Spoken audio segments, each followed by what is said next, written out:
Au début des années 30, effectivement, ce fut l'une des stations les plus performantes. C'était la station la plus performante et la plus puissante du monde, mais ça n'a duré que peu de temps où elle était dépassée par des installations, notamment du Royaume-Uni, puis après la Deuxième Guerre mondiale aussi par les Russes, qui avaient de très très forts émetteurs, mais aussi à vocation militaire. Mais je dirais ce titre-là, il nous était compté juste avant la Deuxième Guerre mondiale. Le plus grand site, le plus puissant, je dirais, de l'Europe, il est situé à environ 100 km d'ici. Il se trouve près de Saint-Louis, en Allemagne, et c'est effectivement le site d'émission d'Europe 1, qui lui, effectivement, opérait à une certaine époque à 3000 kW avec un système antennaire encore plus vaste que le nôtre.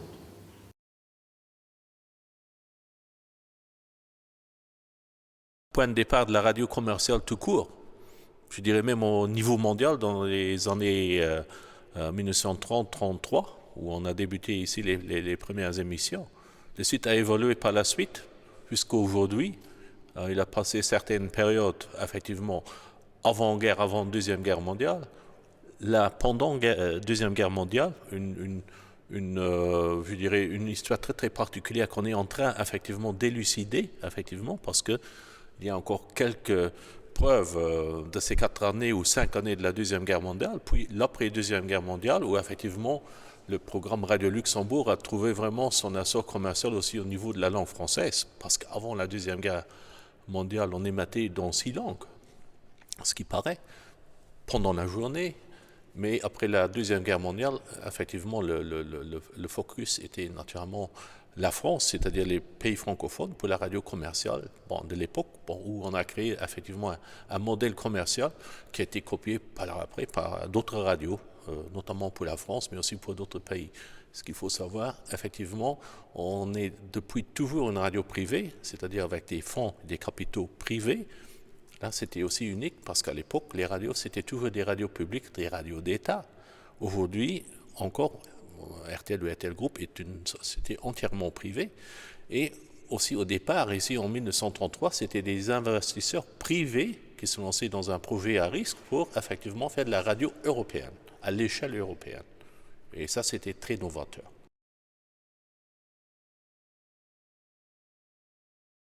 La BBC, ça c'est très intéressant parce qu'à l'époque, avec l'installation ici des journalistes, on ne visait absolument pas le territoire français, entre autres seulement, mais on visait le territoire anglais. On voulait faire de la concurrence à la BBC.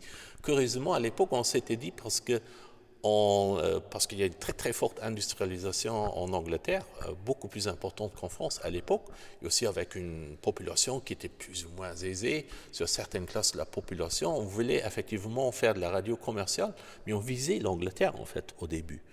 Quand vous voyez un peu les archives, le programme était naturellement diffusé ici à partir de Luxembourg, mais à l'époque, on créait les programmes journaliers en Angleterre, à Londres, dans des studios. Le matériel audio, les sonos, c'est-à-dire c'était des disques, des disques pour être effectivement montés sur les tourne-disques, étaient affrétés en avion chaque semaine sur l'aéroport à l'époque d'Esch-sur-Alzette. Et ce programme-là était alors envoyé à la Villa Louvigny, centre Luxembourgville, pour être effectivement mis sur les ondes. Parce qu'à l'époque, on n'avait pas les moyens d'une transmission directe, c'est-à-dire certains sujets, et notamment les publicités, furent à l'époque produites à Londres, acheminées par avion ici au Luxembourg, puis effectivement jouées ou copiées dans les studios de la ville à Louvigny pour certains contenus, et puis diffusées ici sur l'émetteur. Mais il faut quand même savoir que tout au début, on visait le territoire anglais, mais on trouvait que la distance à l'époque c'était trop loin, la qualité de réception en Angleterre était assez faible. C'est alors qu'après la Deuxième Guerre mondiale, on visait en définitive le territoire français.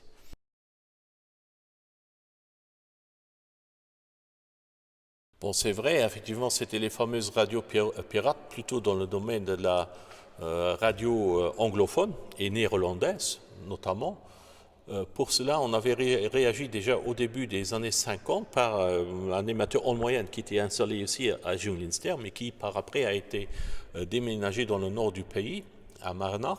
Et effectivement, c'est là qu'on a commencé effectivement à produire un programme anglais visant l'auditoire anglais en Angleterre, parce qu'au niveau des ondes moyennes, en soirée, il y a de très fortes propagations pendant la nuit. On peut légèrement combler 1000 jusqu'à 2000 km de distance pour la couverture du signal radio. Et avec cela qu'on a effectivement pu établir la marque Radio Luxembourg au niveau anglophone, avec la station, on l'a nommée RTL 208, et le 208, c'est-à-dire 208, ça veut dire 208 mètres de longueur d'onde de la fréquence, c'est-à-dire 1440 kHz à l'époque. Et ça, c'était un peu notre réponse à ce phénomène. Mais c'était plutôt centré sur l'auditoire anglophone et pas sur l'auditoire français. Bien qu'on commençait aussi à introduire des formats, pas un format musical, mais des entrées, des titres musicaux de l'époque. Vous vous rappelez des Beatles, c'était effectivement l'avènement des Beatles, des Rolling Stones, des AC/DC, et tout lentement on commençait effectivement aussi à introduire ce type de musique aussi dans le programme français, mais effectivement notre réponse vis-à-vis à ces radios pirates, c'était effectivement le RTL 208 en langue anglaise.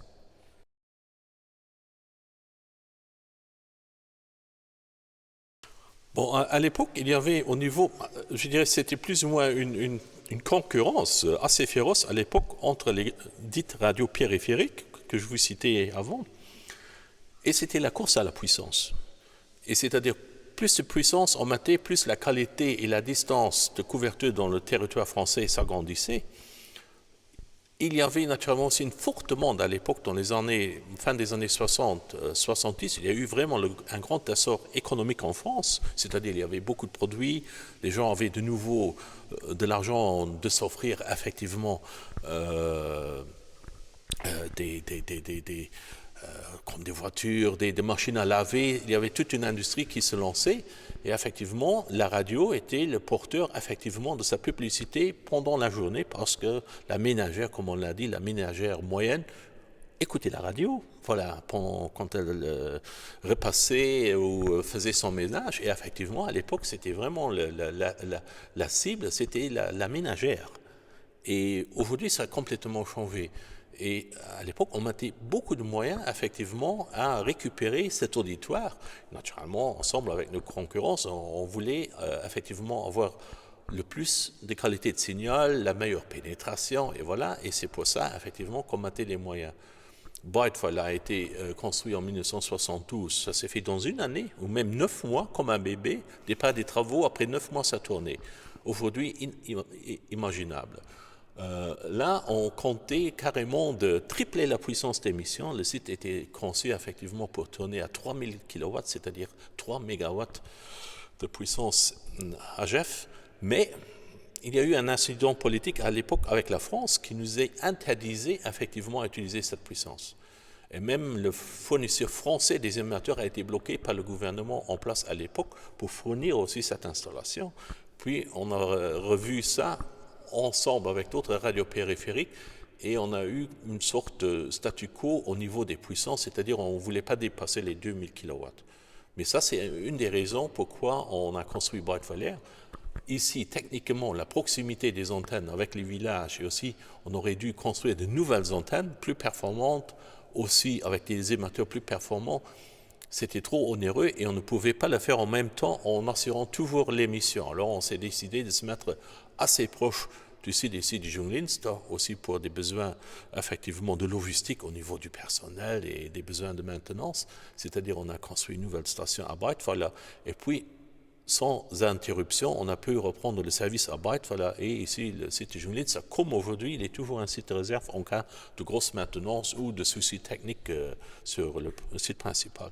Et là-dessus, on est plus ou moins unique au monde d'avoir cette facilité, d'avoir quand même deux sites complètement indépendants pour un même service.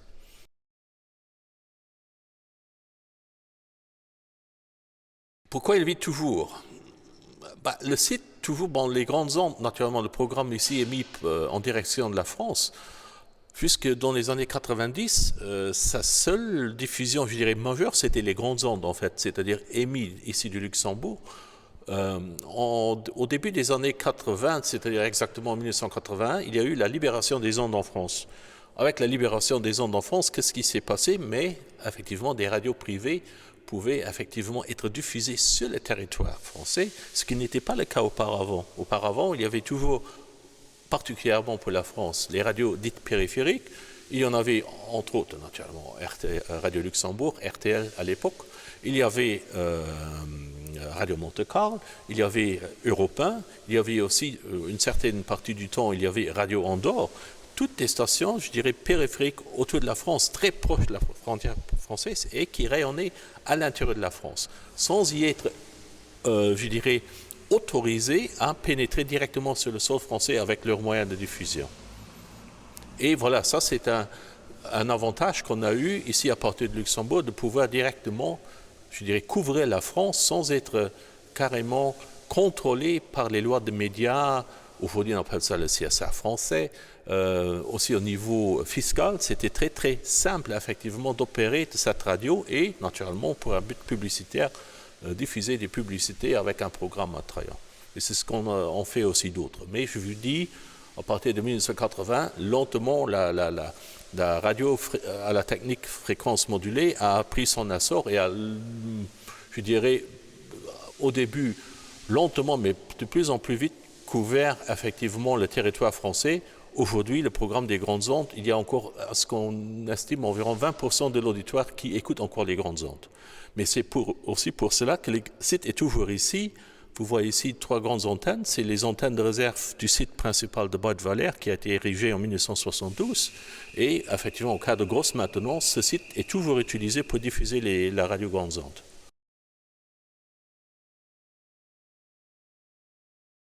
Aujourd'hui, on a diversifié naturellement nos métiers. Ici, le site ici aussi, la transmission radio fait peut-être encore 10 à 15% effectivement de mon occupation. Pour le reste, c'est naturellement la télévision. Vous voyez ici sur l'avant de Julinst les grandes antennes satellites, naturellement les opérations satellitaires. Pour le reste, c'est naturellement des données, toutes les applications numériques dans le monde du média, c'est tout ce dont je traite, mais naturellement encore très historiquement l'activité technique liée à la radio et à la télévision aussi terrestre naturellement, tout ce qui est effectivement la diffusion terrestre. Pour ce qui est du satellite, c'est plus du terrestre, bien que c'est émis par une station terrestre vers un satellite et puis le satellite le retransmet sur l'utilisateur par voie hertzienne aussi, mais naturellement ça vient de l'espace alors.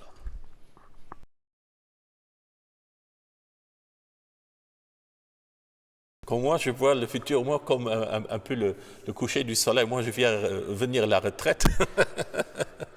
Et pour le reste, bon, le site est quand même reste très, très stratégique parce qu'on a réussi à y attirer d'autres opérations, déjà pour le groupe RTL, pour tout ce qui est besoin data center. C'est une partie que vous ne voyez pas. C'est effectivement ici, dans les sous-sols, où nous avons une sorte de grosse centrale informatique qui en fait couvre un peu le risque si jamais on perdait notre site principal à Luxembourgville. Ici, on est préparé effectivement à intervenir dans ce type de cas. Même on peut lancer les diffusions d'ici, de X chaînes. Aujourd'hui, la diffusion de chaînes télévisées peut se faire à partir de serveurs très très puissants qui sont aussi installés sur le site.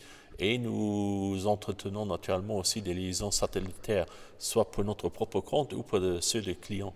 Et aussi, le site a un énorme avantage. Il a toute la visibilité de l'horizon satellitaire, c'est-à-dire d'ici, on peut couvrir toutes les positions satellitaires, c'est-à-dire des satellites qui sont positionnés au-dessus de l'Asie, de la Chine, jusqu'à l'Amérique du Sud. On peut entretenir effectivement des communications avec tous ces satellites.